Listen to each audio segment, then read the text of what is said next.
आज पूरे देश की मेहनतकश सरकार की जन विरोधी और राष्ट्र विरोधी नीतियों के खिलाफ आक्रोशित हैं और पिछले कई वर्षों से लगातार संघर्ष कर रही हैं। इसका सकारात्मक परिणाम आगामी संसदीय चुनाव में सामने आएगा और केंद्र में एक धर्मनिरपेक्ष सरकार का गठन होगा।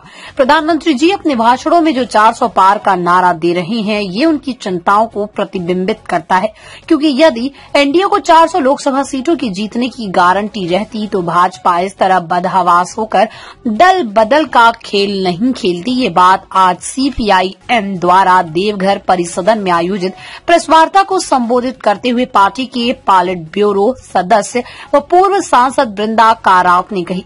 वो आज संताल परगना प्रमंडल के 4 दिवसीय दौरे के बाद दिल्ली लौटने के क्रम में देवघर में रुकी थी।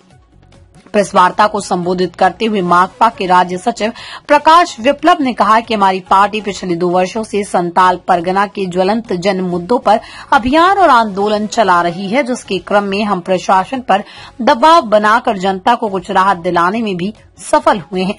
संताल परगना में निजी कोल खदानों से हो रहा विस्थापन, गंभीर पेयजल संकट, खनन सामग्री के ट्रांसपोर्टेशन से बढ़ता प्रदूषण, जमीन की लूट, पावर प्लांट के लिए गंगा जल का भारी दोहन और स्वास्थ्य व शिक्षा की बदहाली जैसे मुद्दे आज भी अनसुलझे हुए हैं। विगत कई वर्षों से संताल परगना के सभी 6 जिलों में युवाओं का पलायन काफी बढ़ा है, लेकिन इस क्षेत्र की 3 सांसदों को या 18 विधायक उनका जनता से अलगाव बढ़ा है, क्योंकि वो जन मुद्दों पर हस्तक्षेप नहीं करते। उन्होंने आगामी लोकसभा चुनाव की चर्चा करते हुए कहा कि सीपीआईएम ने राज्य में चुनाव लड़ने के 2 लोकसभा सीटों को चिन्हित किया है और वहां हमारी तैयारी चल रही है।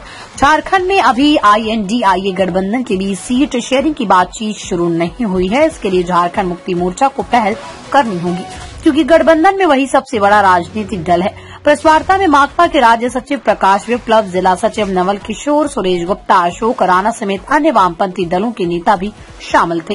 देवघर से बबलू शाह की रिपोर्ट। का दौरा है, इसका वास्तविक उद्देश्य क्या है? राजनीतिक, सामाजिक या यहाँ के लोगों को मुख्य धारा में जोड़ना? यहाँ के लोग तो मुख्य धारा में है ही, जोड़ने का तो कोई सवाल ही नहीं।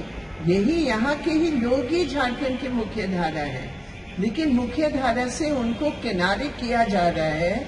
यहाँ के MLA MP जितने भी है, ये अपनी कोई जिम्मेदारी समझते कि नहीं समझते मैं नहीं कह सकती।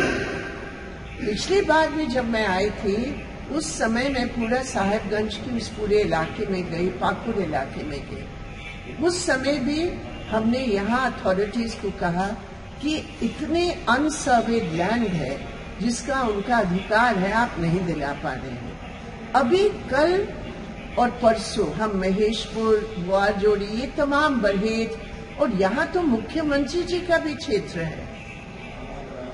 मतलब सबसे हैरानी की बात यह है, ये पूरे आदिवासी बेल्ट में जब हमने महिलाओं से बातचीत की, एक बात पता चला कि सबसे शोषित वो महिला है जिनकी जिम्मेदारी है कुपोषण के खिलाफ आंगनवाड़ी के द्वारा।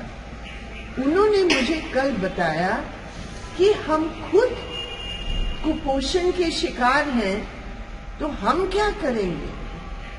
उनका 4 महीने का वेतन बकाया है, उनके अभी मोबाइल फोन का बिल, ये सब कुछ ऑनलाइन करना पड़ता है, उसका कोई बिल सरकार देने के लिए तैयार नहीं है।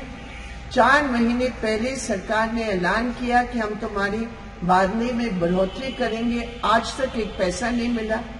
पता चला कि कल की बजट में भी उसका जिक्र है, आंगनवाड़ी की बढ़ाकर दे रहे हैं, लेकिन एक पैसा आंगनवाड़ी को नहीं मिल रहा है। तो अगर आंगनवाड़ी के वर्कर्स ये फेस कर रहे हैं, तो आप सोच सकते हैं, ये सरकारी कर्मचारी के रूप में काम करते हैं, आप सोच सकते हैं कि असंगठित क्षेत्र के मजदूरों से क्या है। एक और बात जो हमने देखा इस बार, ये पूरे राजमहल प्रोजेक्ट का इस पूरे क्षेत्र में जो वहां हालात हैं, मैंने कल DC साहब से भी बात की, अभी तक कोई कानून वहां लागू नहीं है रीसेटलमेंट के सवाल पर। ये महेशपुर में भी है, वहां फॉरेस्ट राइट्स एक्ट, अब मोदी जी ने 24,000 करोड़ का उन्होंने पैकेज बताया पहाड़ियों के लिए और पर्टिकुलरली वल्नरेबल ट्राइब्स के लिए। लेकिन जब हम वहां जाकर देखें, जो सर्वे का हमें कॉपी दिया गया, उस सर्वे की कॉपी में जमीन का कोई जिक्र नहीं है। तो जमीन का अगर आप जिक्र जानबूझकर नहीं दे रहे हैं तो आप काहे का सर्वे करेंगे? आधार कार्ड है कि नहीं? तो आधार कार्ड तो आपका डिजिटल इंडिया के लिए है, जमीन उनकी इंडिया के लिए है। आप उनकी इंडिया को छोड़कर आप सिर्फ डिजिटल इंडिया की ख्याल कर रहे हैं, ये कौन सी समझ है? एक जिक्र नहीं है जमीन, जमीन आपका है, आपका पट्टा है, कुछ नहीं। तो इसलिए यहाँ सेंट्रल गवर्नमेंट की जो गलत नीतियां हैं और यहाँ अभी जो पूरे प्रशासन है, जो यहाँ एमपी एमएलए हैं, ये जो अभी तो चुनाव आएंगे, इसलिए मैं एमपी की बात कर रही हूँ, और एमएलए का भी अभी इस साल के अंत तक हो जाएगा। यहाँ के इलाके का बिल्कुल गलत व्यवहार हुआ है इनकी तरफ। ये जो दमदार निर्माण का भरोसा, लाल स्टील टीएमटी बार्स, हर निर्माण के लिए उपयोग। लाल स्टील टीएमटी बार्स, रिश्ता मजबूती का।